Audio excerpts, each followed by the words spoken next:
Yo, what's up, people? It's your boy.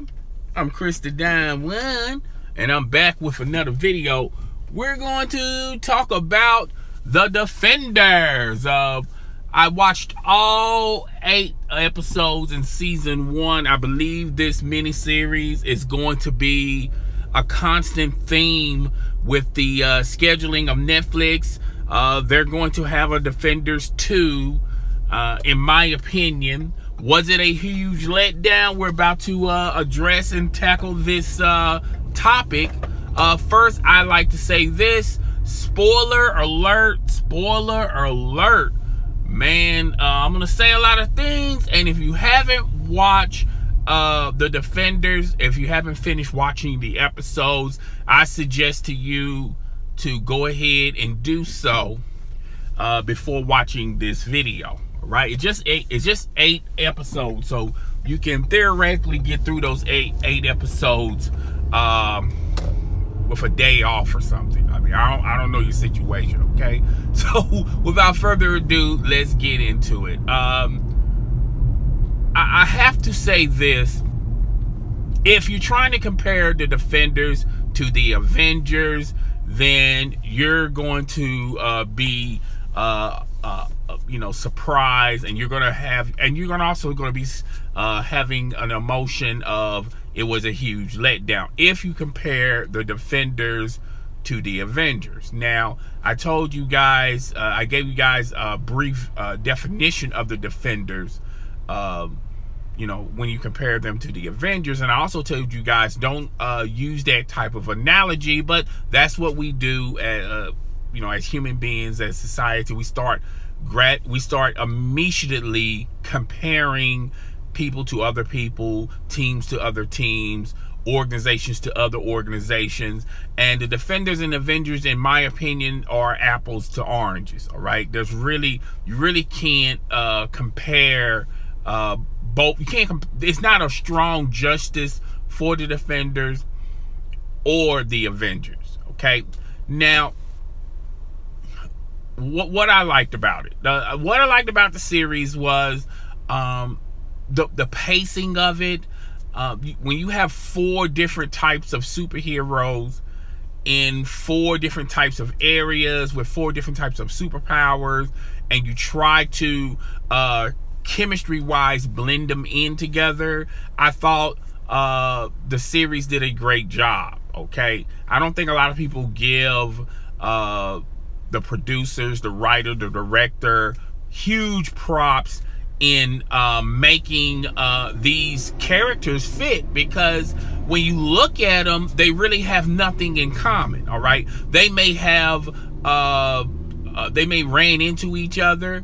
When you talk about Luke Cage and Jessica Jones, they had a brief run-in with one another, but still, how they balanced it was pretty good. I was very shocked on how they got the characters to blend in with one another. All right, basically what's going down is the Hand, who was run by Alexandria, they had a plot where they was going to destroy and rebuild New York City, by killing everybody, killing anybody that lived in the New York area. All right, and and they was also bringing their land back to New York City, their world into New York City, so to say. Okay, so this plan, if it was planned right, it was going to take time to develop through. All right, and Alexandria, she wasn't having it, because she found out and realized that she is dying. Okay, she has some weird disease. They never specified what the disease was, so I don't know if it was cancer. It was some life-threatening disease, and she was going to die eventually. She didn't know if she had months, years, if not weeks left on this planet. So Alexandria went out of her character instead of, you know, being patient and waiting for things to play out, she pretty much rushed through the proceedings because she wants to see this evolve and see New York City fall while she was still living. All right. Now, the other members of the Hand was not on board with this scheduling, rushing through the scheduling, but they went along with it anyway because of two reasons. One, Alexandria was the mob boss of all mob bosses, and everyone was scared of her. Okay, do not let her age fool you. This lady was a tough SOB. Okay, so she also had other things at her disposal. She resurrect Elektra, and I believe they called her the Black Storm, or I forgot what they but it was she resurrect Elektra, and Elektra had no idea about her past, and it took her a minute to to figure out who she was. She was getting bits and pieces of her previous life, okay?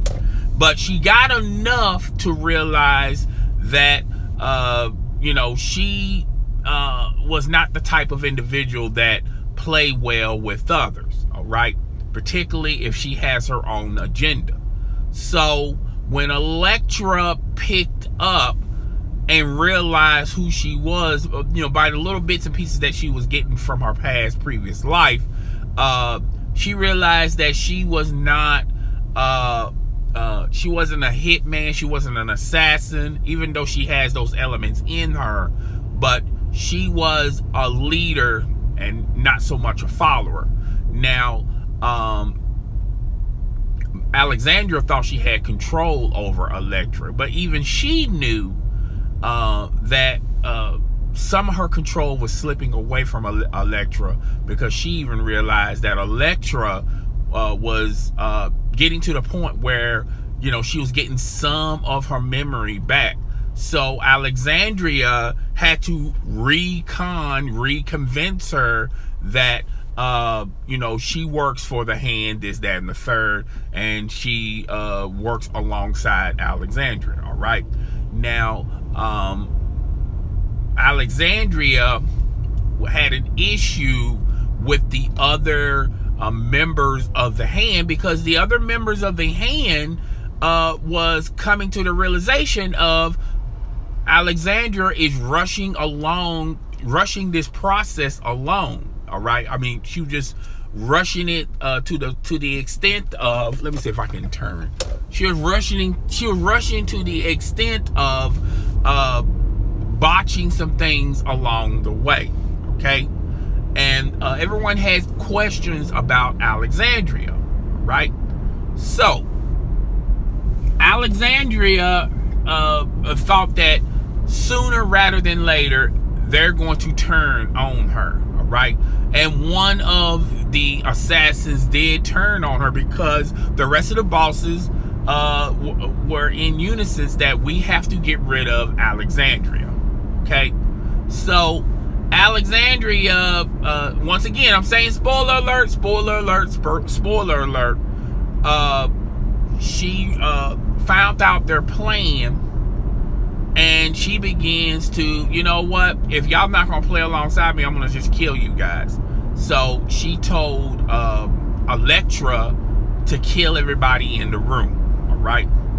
So as she's still talking to the rest of the bosses to get them to get an understanding that she's in charge, okay, Elektra came from behind and killed her. So Alexandria was killed in this miniseries. Now, before I go any further, I have to state this for the record. I felt like the Alexandria character was a good character, okay? Savonia Weaver played Alexandra. She had a great performance in this mini-series. However, I felt like we really didn't know a lot about Alexandria. You know, they really didn't go into no huge details. They did little fragments, particularly that she had a daughter, you know, and she had a previous life before but they never explained how she evolved herself from a businesswoman who had a family to Alexandria, the hand mob boss. Okay, I thought that would have been a great story. You know, maybe if they would have took 30 to 40 minutes explaining this story, I thought it would add even more to the Defenders, pretty much understanding her background. That's just me personally. Maybe 15 minutes. You could use 15 minutes out of that series to explain her, and they did. But I felt like it wasn't. You know, I felt like they should have devoted about 20 minutes out of one of those shows to explain and show the life of Alexandra. A lot of people thought that this was a dull villain. To me, she wasn't a dull villain, but however, I felt like, you know, by giving her some more time, I thought a lot of people would be interested in the character Alexandra and why she was cold and cunning and why she wanted to kill everyone in New York City, even though they explained it, but not in no huge details. Okay, so Alexandria is dead. Elektra takes the mantle of being the boss of all bosses of the Hand, and the reason why she took that position was the simple fact of the other bosses are scared of her. Okay, they didn't say it, you know, but you can tell from their demeanor that they was really terrified of Elektra. Okay, so they went on, carried the plan, because Elektra found Iron Fist, and Iron Fist power was the key to unlocking the door that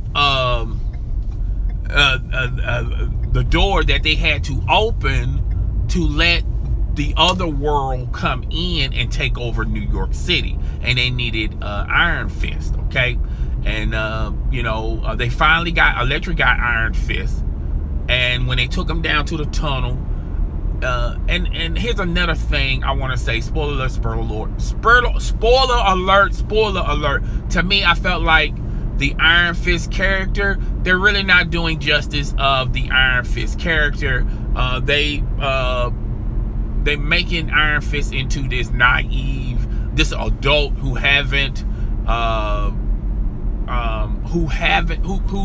a martial artist, a martial artist assassin, by the way, who's a high level fighter, because the monks that found him as a little boy trained him. But however, he still has a lot of learning. He hasn't figured out how to be a man, sort of say, because he never had anyone in his life explain and shown him that. Okay, so I felt like, as far as the Iron Fist character, I wasn't happy with it, because if you read the comic books, Iron Fist was never at that stage. Okay, he was he knew his kung fu, but he was an adult. Okay, and the kung fu, by his kung fu training in the comic books, made him grew him into the man that he is.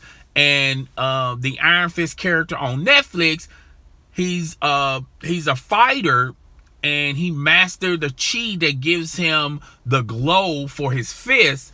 He mastered all that, but he has a way to go as far as being calm, being patient, and being a man, which those foundations, he should have learned them through his kung fu training by the monks who taught him this. Okay, but that's another story for another day. All right, so they made him kind of naive.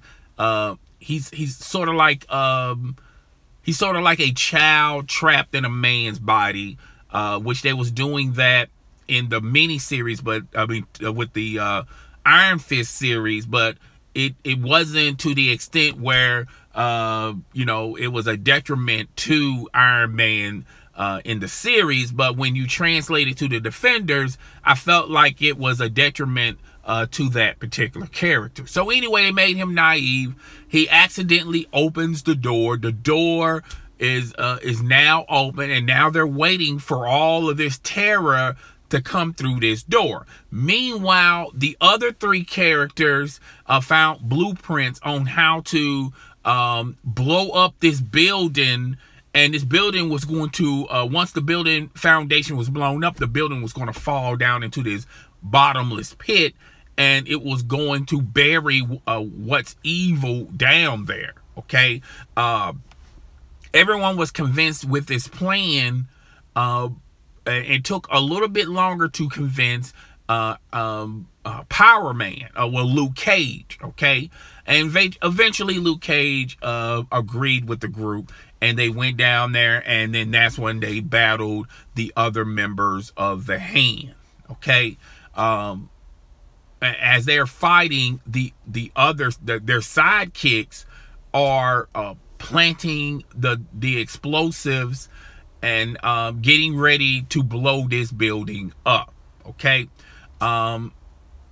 everything, the plan's working. The bombs are set off, and everybody's going up out to get out of the hole so they can get away from this building blowing up.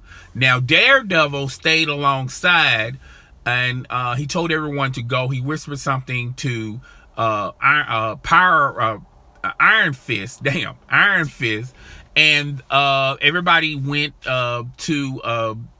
everybody pretty much went up through the hole and escaped. Okay, now they're looking in the back, thinking that Iron Man was still down there fighting Elektra, and as he's fighting her, he's also convincing her that they were lovers, they had a relationship with one another. Okay, and the time Elektra realized who she was, which she already knew that they was involved, but Elektra was sort of fighting those memories about her and Daredevil. All right, and she felt like by fighting those memories and fighting Daredevil literally, that she was going to extinguish those types of memories. Okay, but eventually she fell into those feelings, fell into those memories, and they had a touching romantic moment. They began to kiss one another. Elektra accepted Daredevil, and Daredevil apologized to Elektra by leaving her, but he actually didn't leave her. And they're both kissing. There's a bunch of explosion, and then everything falls down. The building caves in, and that was pretty much it. Now, at the tail end of the last episode, everybody is accepting one another, accepting the fact that Daredevil, Matt Murdock, is dead. Elektra is gone as well. Daredevil's team, Matt Murdock's friends, are you know, accepting the loss. However, his girlfriend has this feeling, this constant theme that Daredevil is alive. Matt Murdock is alive. Okay. And as far as Luke Cage and Jessica Jones, they had a nice set piece. He met Jessica Jones at the bar, and basically telling her if she ever needs him, just call him and he'll help her. And they had a funny moment about Jessica Jones saying, do you want us maybe come by and we'll have some coffee? All right. And I kind of chuckled at that because Jessica, you know, that's one of the constant themes about Luke Cage, is when he's talking to a female when he was single, he would say, why don't you just come over to my house and we'll have coffee, and that turns into a sex scene. Okay, so Jessica Jones got, fooled around with Luke Cage, and probably in the Jessica Jones series. I did not see this. I'm not a huge fan of Jessica Jones. However, whenever I get time, I will watch that series as well. That might be an interesting series. As far as Jessica Jones finally opening up her detective agency, and it tied in, and that particular episode pretty much tied up anything that was left over from the Daredevil series, as well as the other individual series. Iron Fist has accepted his responsibility. And Daredevil, remember when I said Daredevil whispered something to him? Daredevil told him he's not coming back up. He's pretty much going to die alongside Elektra. And he also told Iron Fist to watch the city. All right. So Iron Fist is on top of a building, watching the city as the new hero. Okay. And remember my last live stream, I said that, when you're talking about these characters in the comic book world, Iron Fist had a costume. Okay. Same way, because he had a hidden identity, and really the only people that knew Iron Fist was actually the billionaire, was Iron Fist's friends and a few enemies. Okay. And I think that's what's going to happen with the Iron Fist series. They're gonna pretty much write it similar to like Daredevil, because remember when Daredevil was protecting the city, he really didn't have a traditional costume. Okay. And he just came to the city in street clothes. I mean, protecting the city in ordinary street clothes. And and that's what Iron Fist is doing right now. Okay, he's protecting the city in regular street clothes. However, when his series starts running, they're going to send him from traditional clothes to an actual costume. So we're going to see that in the Iron Fist series. Okay. When you're talking about Luke Cage always just had regular clothes on. I mean, he had somewhat of a costume in the comic book world, but everyone knew who Luke Cage was. Okay. The same could be said for Jessica Jones. Jessica Jones don't really consider herself a superhero. She just considers herself a detective with some powers. All right. But she hates the H word, the hero word. Okay. And they're pretty much staying true to form in the comic book world with Jessica Jones, as well as all of them. It's just I have gripes about the Iron Fist character that make him into this man who hasn't grown up yet. He's immature. He acts like a kid, but he has these special powers, and he's also been trained by monks. And the stuff doesn't jive together to me. Okay, which I'm thinking now he has grown up, sort of say, in the Daredevil, in the Defenders universe. So when his series comes